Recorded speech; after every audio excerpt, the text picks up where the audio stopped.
So I have finally been on Guardians of the Galaxy Cosmic Rewind at EPCOT after so many years. I remember posting the original rumors of the ride, I think, Lord, I want to say 2016.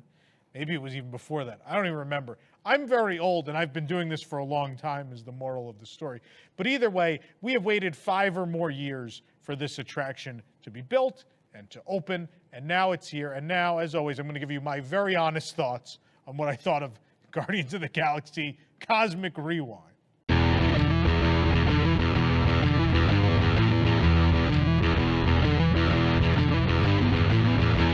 So first things first, a lot of the time when something new opens at EPCOT, at least the last several years, people go on and on about the death of EPCOT and how it's not really what it used to be, and it doesn't stay true to the vision of what the park theme is. And let's get this straight. EPCOT, at some point before the opening of this ride, already died.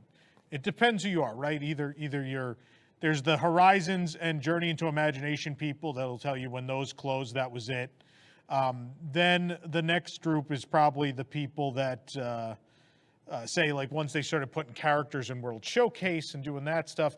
For me personally, it's Illuminations. That was the moment at which I felt like this is the goodbye for this park when we did the event and had the closing of Illuminations Reflections of Earth. I felt like that was it. We've said goodbye to EPCOT, and whatever this new thing is, it's its own thing, and I think that's absolutely true now. Guardians of the Galaxy Cosmic Rewind is definitely more akin to things in less thematic Disney parks, things in parks that don't necessarily have a mission statement, right? So California Adventure comes to mind. Mission Breakout doesn't contribute to the story of California or to that state in any way. And that's the same way in which I feel Cosmic Rewind relates to EPCOT here. It's completely fantastical. And I know people say, oh, there's already fantasy in EPCOT. You're Frozen Ever After and the Three Caballeros and Remy. But those are stories based on real places in our world, right? And so it's the world inspiring Disney, and Disney taking that inspiration and creating characters and a cartoon version of real heritage and real culture, right? And so it's this weird, cute, reciprocal thing that I think still kind of teaches you about culture, but also celebrates its effect on pop culture. And I don't know, that never bothered me. And honestly, World Showcase can have as many characters as it wants. Future World has always felt different in that it's this permanent World's Fair. It's this tribute to Walt Disney and how optimistic he was of what tomorrow could be. And so to have a pavilion that is essentially a parody of an EPCOT pavilion is weird and crazy. Like, it's funny. If it was in a different park that wasn't EPCOT, I would think, oh, this is really funny. It's a fake EPCOT pavilion. I love this. But in actual EPCOT, where guests will come off of a ride that's about the history of, depending on your point of view, the history of communication or the history of invention in Spaceship Earth, a park also where you could watch the American Adventure or Impressions de France, or ride Living with the Land and learn about real agriculture, that then a couple steps away you can learn about a completely invented race of humans that live on, well, they're not humans, right? They live on Zandar. They're Zandarians. I mean, they look like humans because, you know, they're people in a movie. But you're going into a pavilion to learn about people that don't exist at EPCOT. It's the Wonders of Zandar Pavilion. And the first room is the Galaxarium, which teaches you a little bit about Zandar and how they try to tie it back to the whole EPCOT edutainment thing. They're like, oh, there's similarities between our world and yours, even though their world has 3 suns, which I don't know how we're supposed to relate to having 3 suns and almost constant sunlight, but okay. So there's moments there, and they try to tie it back to the Big Bang, and there's a lot about the Big Bang in this attraction, which I love, and honestly is probably the best reference to anything past EPCOT, because it brings you back to Ellen's Energy Adventure, which had this really cool sequence, which was revolutionary at the time, by the way. That was a sequence like that, that wide and that long, that was purely computer animated, had never been done before. So in 1996, that scene would blow you away, and people obviously very vividly remember the Big Bang as part of that attraction. Of course, Ellen made her jokes about it, the ding dang, and universe, you're clear for takeoff, all those fun things. And so I like that the Big Bang plays a role. To me, that's the best reference, and it actually is a really cool plot point for the ride. So the problem with the Galaxarium is it's big and empty and cold and not really inviting. You don't really want to be there. And also, a lot of the interior, especially this room, reminds me so much of Space 220 and 2012 Test Track, to where how many buildings am I going to go in where it just looks the same inside, where it's space gray and kind of silver and there's a couple of bright lights. Like, they should all feel different. Like, each pavilion should have its own theme and motif and architecture, which was a big thing when EPCOT debuted, and still a big thing even later as EPCOT was updated. It was still, I think, each of them had their own vibe and aesthetic moving forward. So it's weird now that on this side of World Discovery, everything kind of looks the same, which I don't like. That being said, the second portion of the queue, which is the Zandar Gallery, is really cool and fun. I like this space a lot, and it's a shame every time we rode today, we kind of breezed through it, which I'm sad about, because this is, rather than stare up at that big projection in the Galaxarium, I wanted to spend time in this room. Number one, there's a big dimensional model of Zandar that is projection mapped, which, think about the EPCOT experience, what they did in there. They had that big white model of the park that's sitting on like the EPCOT logo, and it was projection mapped, and they could all be different and different things happen. It's kind of that on steroids, but it's this really detailed model of the city. Between the detail and the projections, and you really want to spend a couple minutes there. It's really neat looking, and as you all know, I love dimensional props. I love when they're physical things.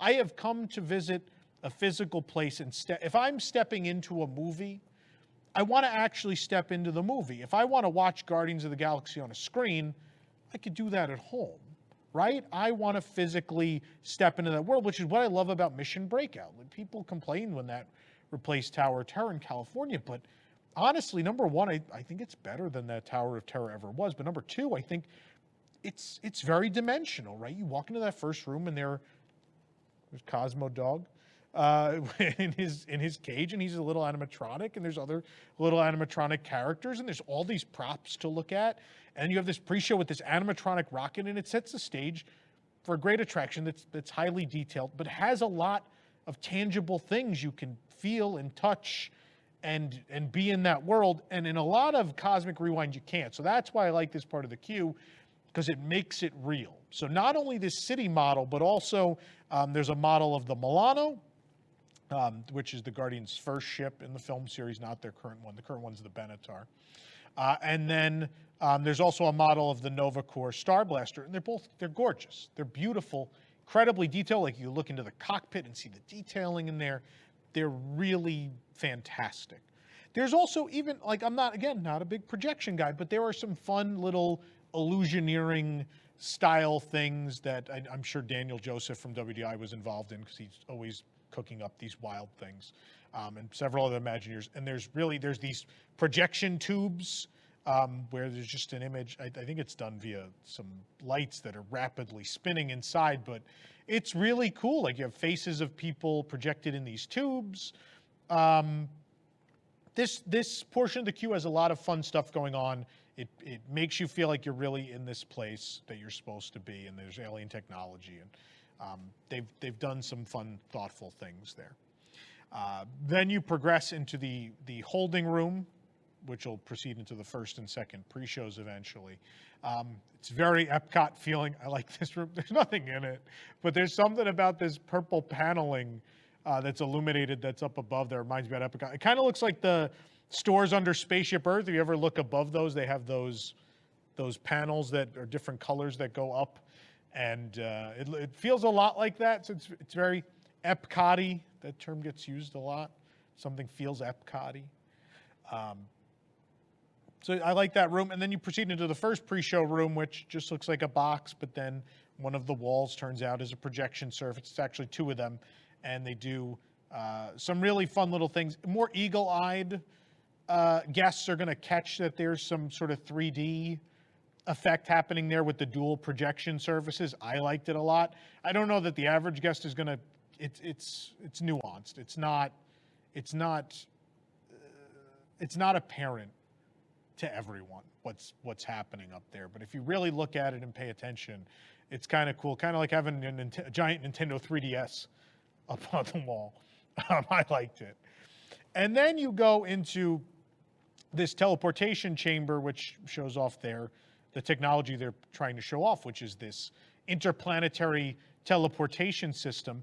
If this sounds familiar to you, well, you were probably alive in the 1990s when an attraction at Magic Kingdom was about a race of people from space who came to Earth to share their technology that was an interplanetary teleportation system. That organization, of course, was XS Tech, and that teleportation system was at the heart of the extraterrestrial alien encounters. So we're kind of getting the story from Alien Encounter with a less malicious organization telling it this time, and the villain ends up being someone from outside the organization in this attraction. But the second, I won't spoil it too much, but the second pre-show, that teleportation has a very fun effect. It's really neat. And you get a pre-show, again, all screen-based, which makes me sad because I still believe that I understand there are places where things are so big or so wild that you can't really achieve them practically. I understand that.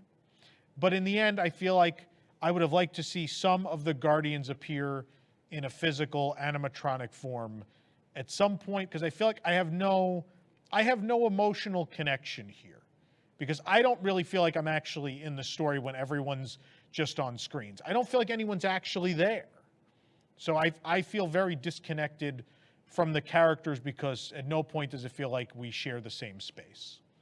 And I think Mission Breakout, again, only has 2 animatronics, but because Rocket is physically with us for a couple minutes and then it's like, all right, I'll meet you up there. Like, there's that connection is made, right? I know originally before this was budget cut, before Chapek got to it back when he was in charge of Parks and Resorts, there was, I think it was 10 animatronics, and then it was less and less and less, and then it was none, kind of also because they couldn't nail down who the villain was going to be or what the story actually was.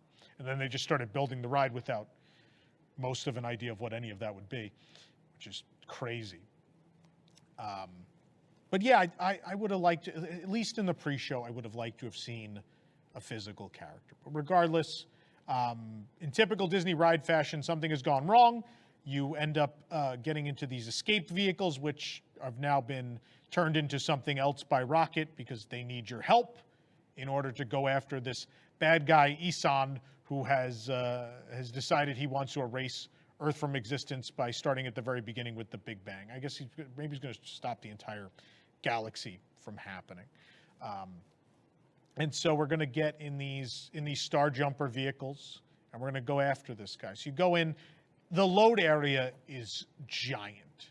It is massive. So you can understand why they had to build a whole separate building that is the ride, because between the queue and these massive rooms and cast break rooms and stores and all those other things that are in the original Universe Energy building, they used a lot of space, and there's not a lot of space left. So I will say that while there are 2 main queue rooms, they have known since the day before they began construction, they have known that they did not have a lot of interior queue space. They knew that.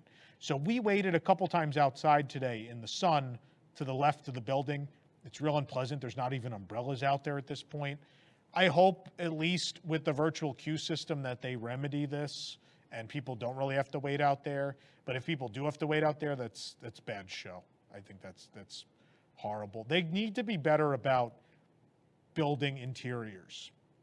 If you thought you were going to need that space, maybe you should have just expanded the building out that way.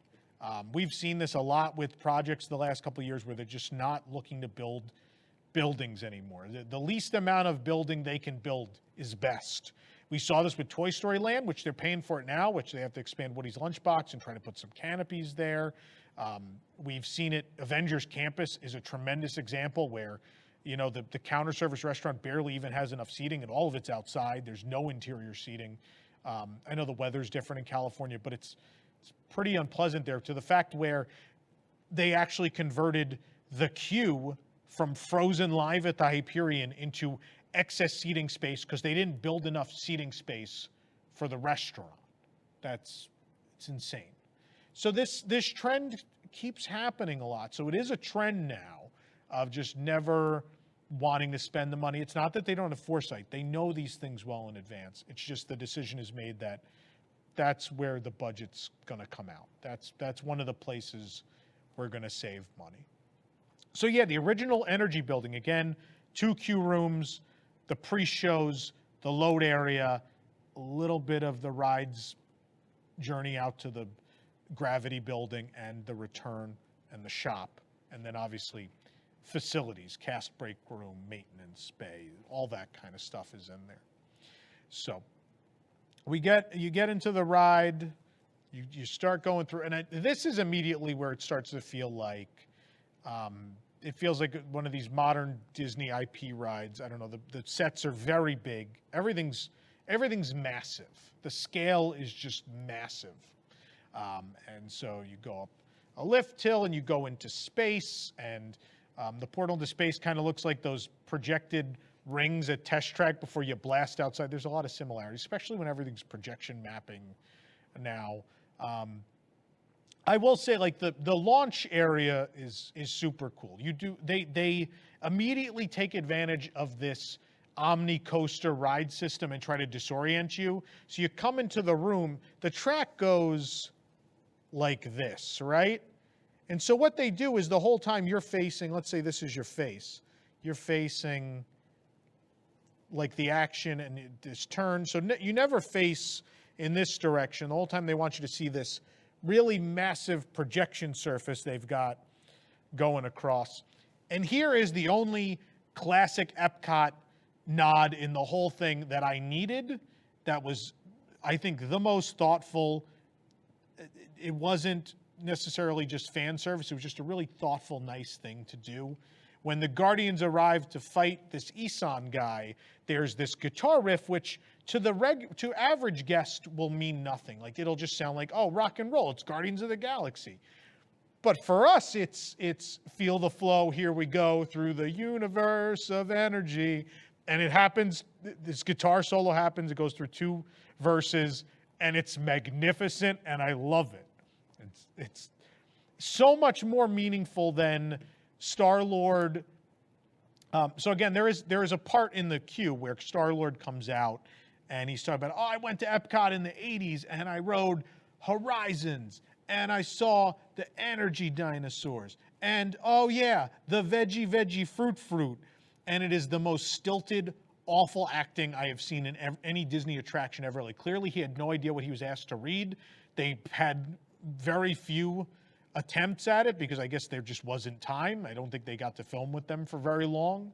And it feels like the worst kind of pandering I have seen in any reference.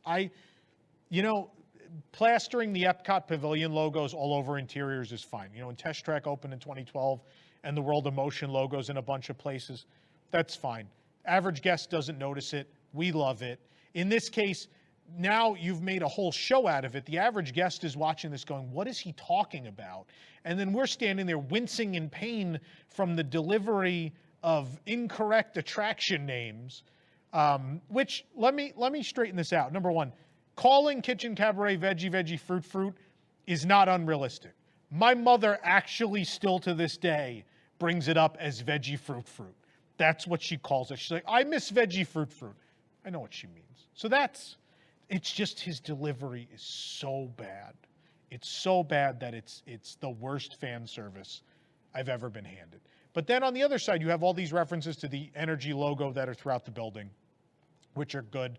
And this guitar riff is, again, one of the most sincerely thoughtful and inventive callbacks to a past attraction ever, to where, again, regular guest is happy, doesn't think anything of it. And then you and I, who are fanboys and in the know, we have this great moment where it's like, yes, that's the song. I love that song. That's great. So everybody wins. Everyone loses when Star-Lord says energy dinosaurs, but we all win on the guitar solo.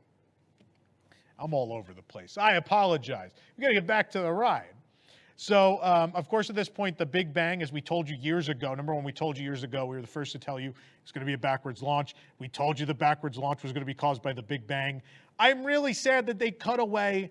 Originally, there was supposed to be another thing where Rocket says, the ding-dang, which was, again, a thing that happened in Ellen's Energy Adventure, which would have been funny to guests who had never seen that, but also really funny to those of us who had. They didn't do that. There is, though, if you get stuck here we got stuck here for a minute, and there's a whole part where Rocket basically calls out the fact that you're in a black tunnel. And this is the part in which you are, in fact, in the tunnel between the old pavilion and the new gravity building. And, you know, Guardians is about that self-referential humor, right? I like that. So you launch backwards through this electricity tunnel and out into the gravity building, and it is a really cool reveal moment in which you finally are like, oh, that's why the show building's so big. It finally all makes sense to you, because the projection surface is the whole show building. So you're at the top of the show. You've been launched up into the top of the show building, and you're looking out at the one whole side of the building.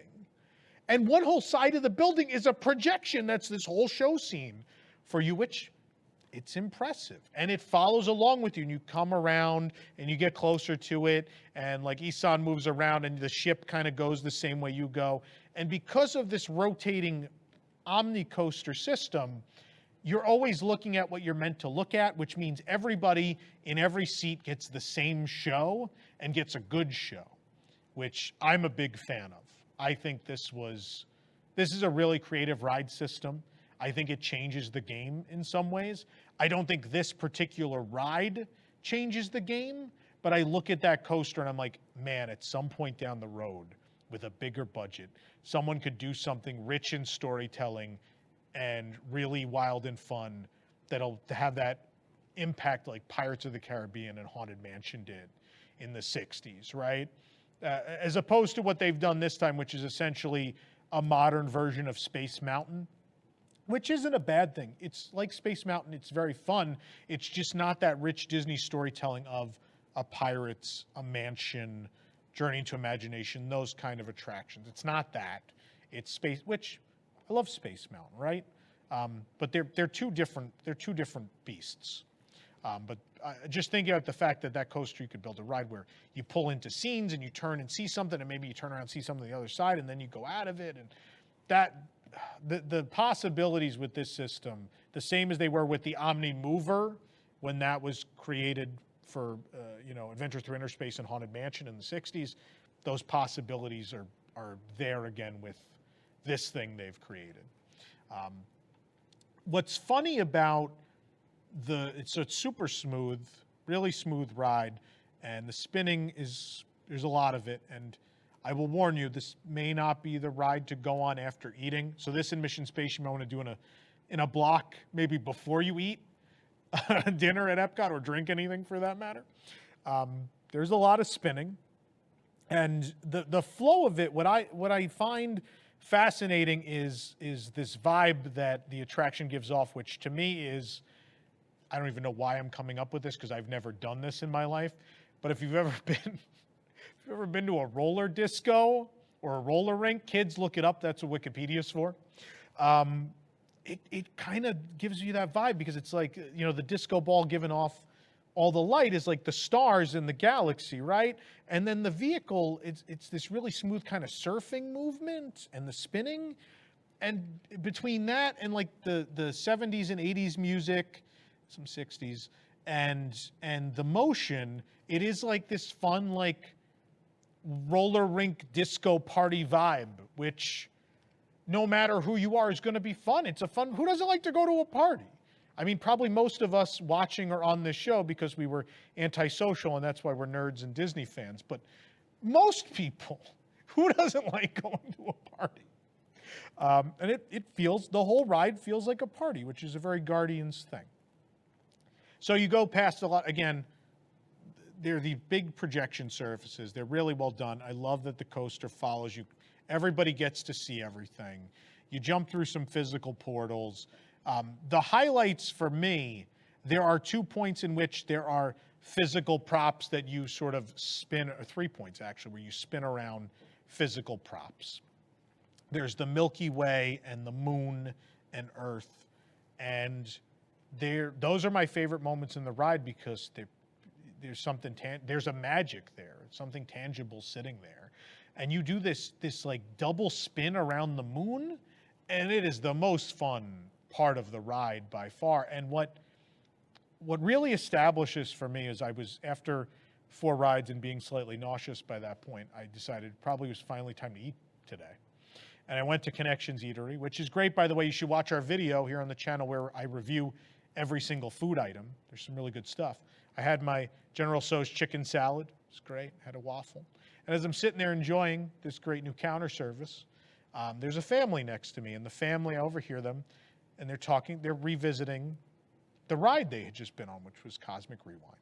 And the kids specifically spelled out that their favorite part of the ride was, oh, when we run around the moon, that was really fun. And it made me smile because it established for me maybe what I rant about is true. Maybe it is true that, these physical props resonate more with people. There's a more emotional response to things that are physically there with you.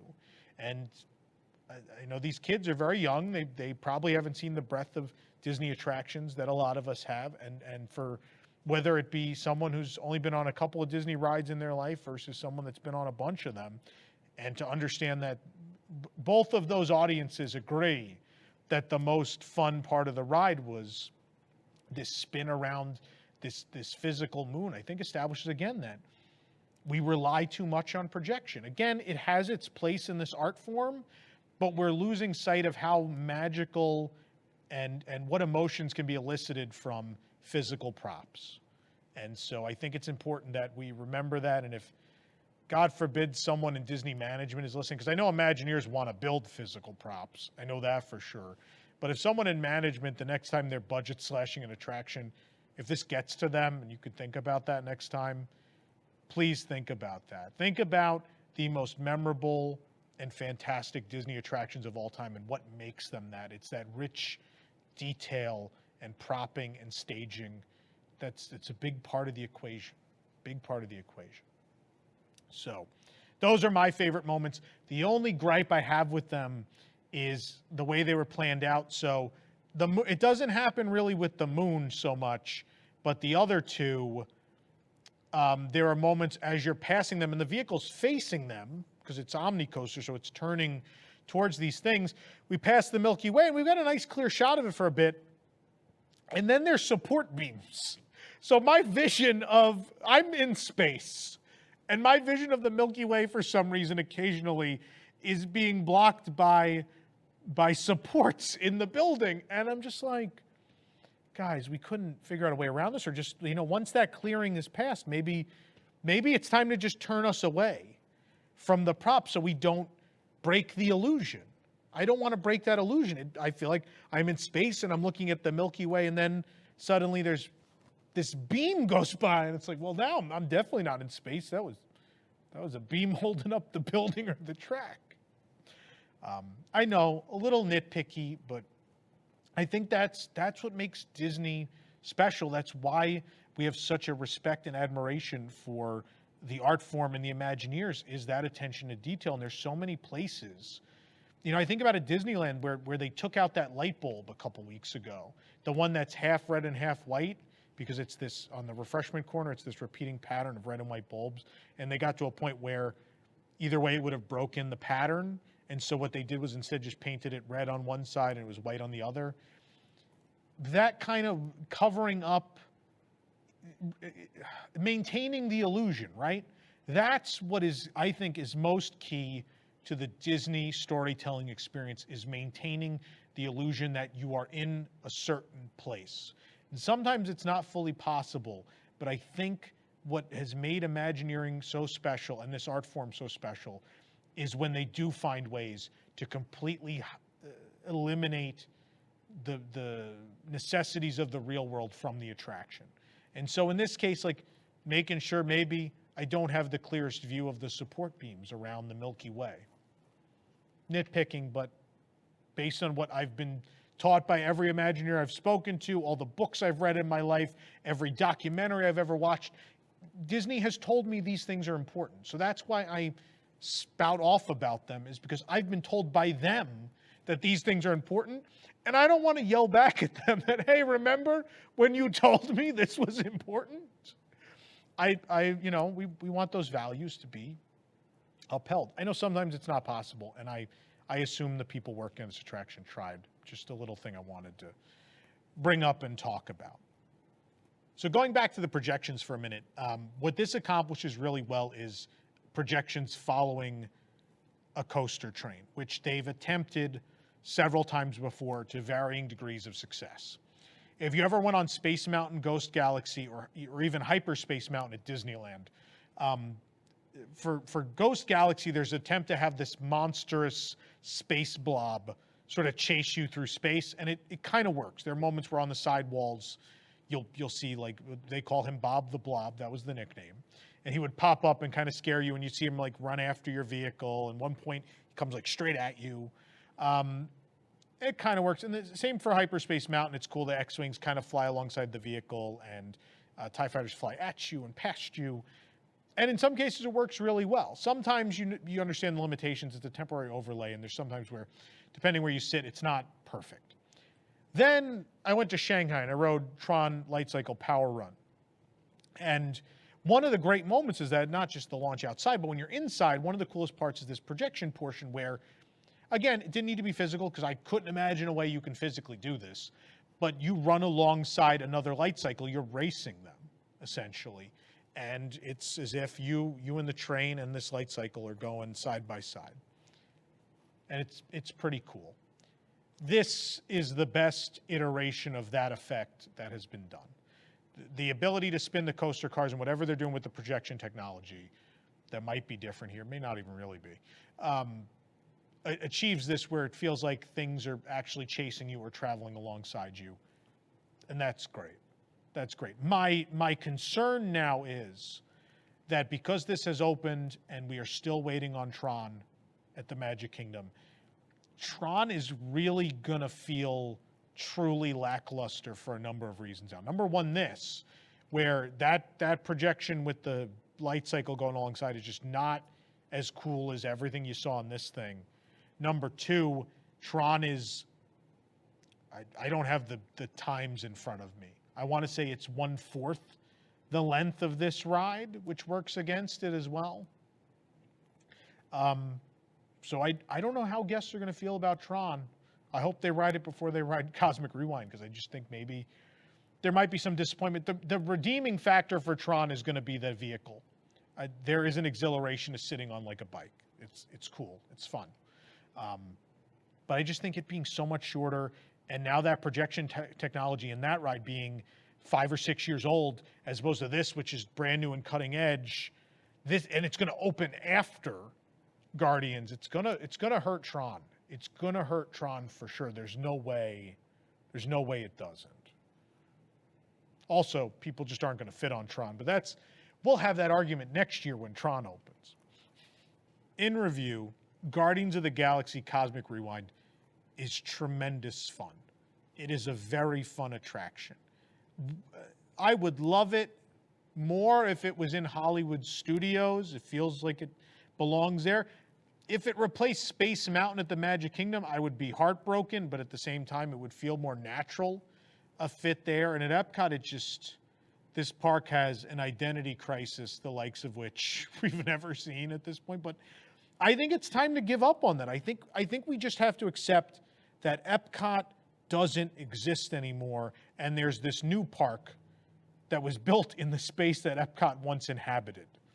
And if you can get past that, which most guests can, it's really just us who saw EPCOT and what it used to be. And let's be clear that Epcot Center was without doubt one of the 3 best parks Disney ever built.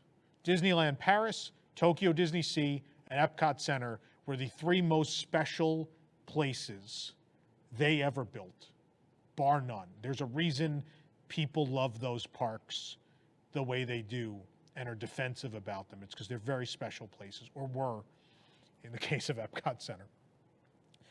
But I think we just have to accept that you're just going to another Disney park, and all Disney parks now, Animal Kingdom, it'll happen to Animal Kingdom eventually, so enjoy it while you can, really. But all Disney parks are about exploiting current intellectual properties. That is what they are. They are a multimedia conglomerate that own a streaming service that they want in every home. And so this is what their parks are going to be, a place for you to go live in the world you've seen on Disney+.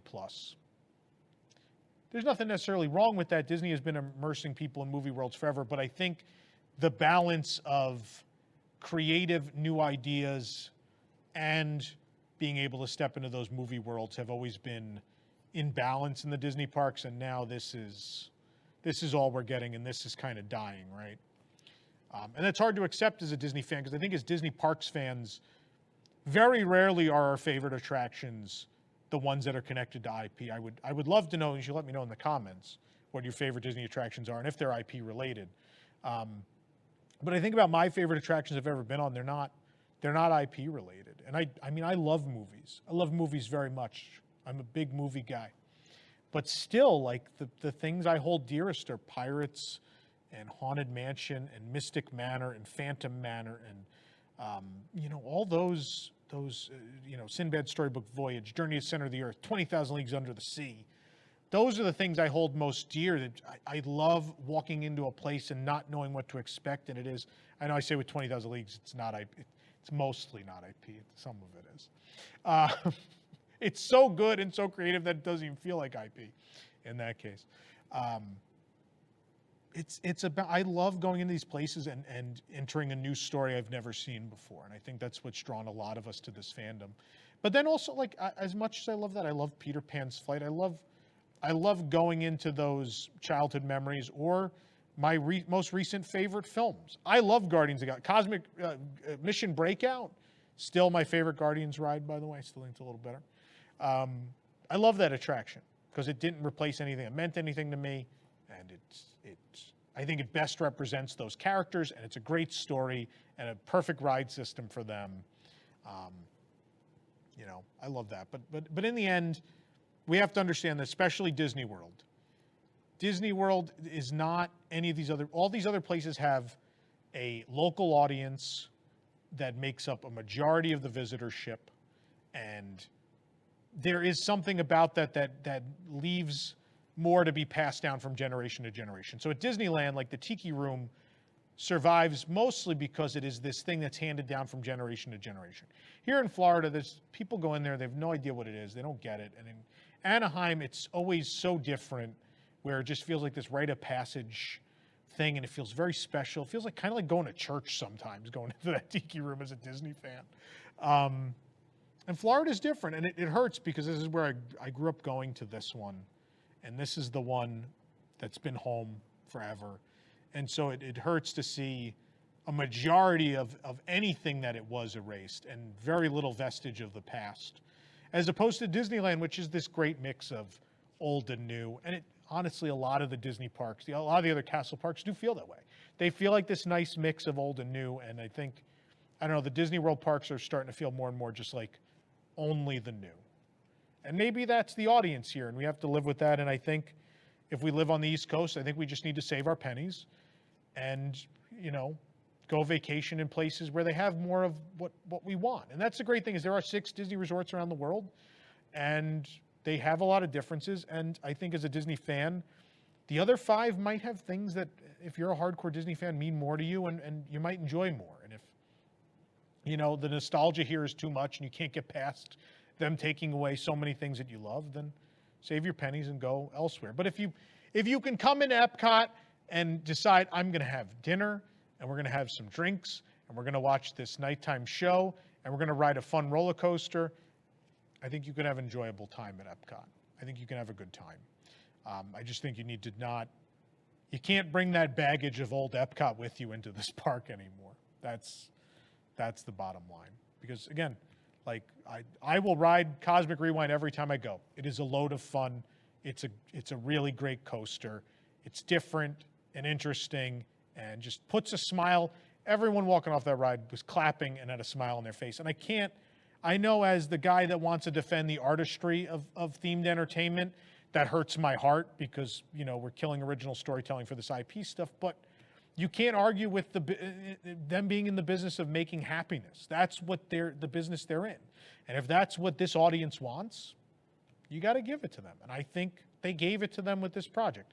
It could have been more, as I think we can say with anything of the Chapek era, but it isn't. But what it is still very good, very fun, and it's going to make people smile.